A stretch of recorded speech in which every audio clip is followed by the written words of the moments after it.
Hey, what's up, y'all?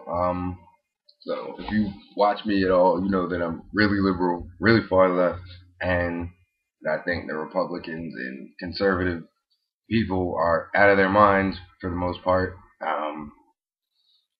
But you also know that I have serious issues with Barack Obama, and that I've made many videos coming out against his policies, and many videos denouncing what I think is him lying to the American people basically and running on change and then doing no such thing. But this just like to me takes it to a new level, the troop withdrawal situation.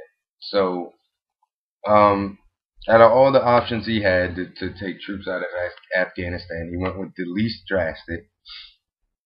So in some ways that's the most conservative. I'm not trying to say that the conservative voters don't want to leave.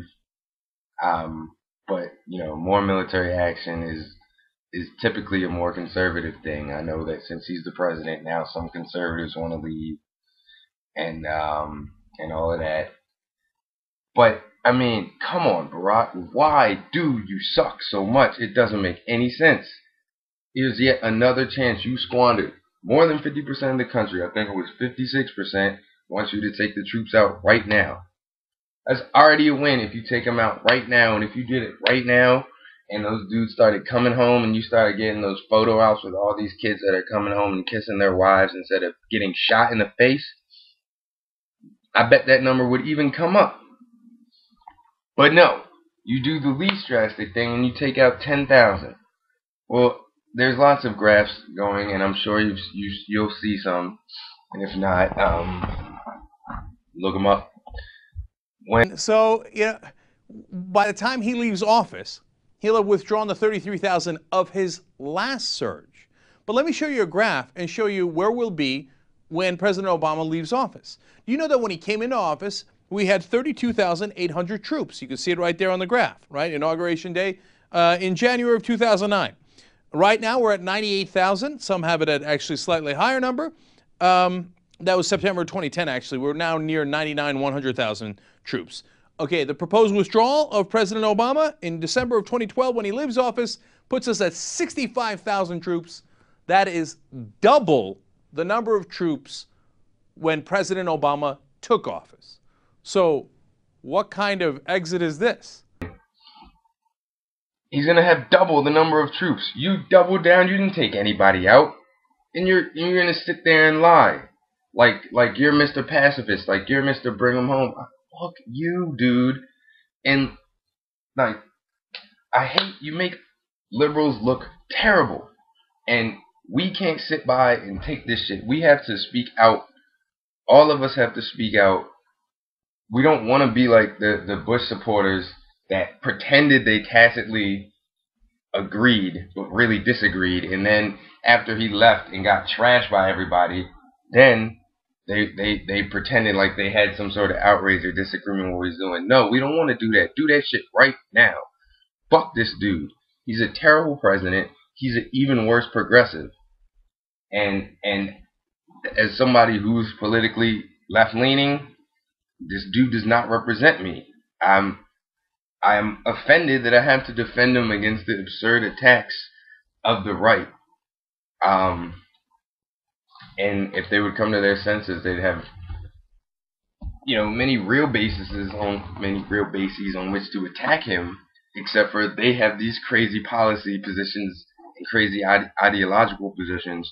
So attacking Barack for being 48 to 80% of what they are in terms of having crazy, nonsensical, ideological and policy positions won't work out for them either until the election, when they just seem a little bigger, better, and badder than Barack because Barack is a Republican. So I have two ex-roommates over there right now. There is a chance they could die. That's what happens when you're in the military. There's a chance you could die. Why? Why would either one of my friends die? What are they dying for? Why would they risk losing a limb? Why would they risk getting PTSD? What are they dying for? There is no reason. There's no reason for one more person's friend or son or daughter or father to die. There's not. You're not doing anything over there. Terrorists can get together and congregate and come up with plans anywhere. If you lock down Afghanistan, they're just not gonna go there. Stop. It's nonsense. That's a terrible line of argument. This thing that our national interests are involved. No, they're not. Afghanistan is very far away and very poor. All right, like, and if we're like trying to maintain this no safe haven zone for terrorists, we just bomb the shit out of them with drones. We don't need troops for that. It's nonsense. And this is not the most disappointing thing to me that Barack's done. It's the fact that he's going to help Republicans raid Social Security and Medicare and that kind of shit. I think that is the most disgusting thing that he's done. But this is up there, and this is a matter of life or death, and you care more about politics. And I don't even think they're smart politics. You care more about appeasing whoever is talking in your ear than the life and death of our young people. And it's absurd. That's not a progressive thing. Fuck you, Barack. I hope we primary the shit out of you and get you the fuck out of office. Good God, my choice is between Barack, who is more Republican than any president except for Bush Jr., or George W., not Jr., sorry, or some crazy right-wing nut. What a horrible choice that we're going to have in 2012. Please, let's run someone like Alan Grayson or Feingold, or please, Howard Dean, and let's do something and get this dude the hell up out of here and stop letting him make us look bad. Alright, peace.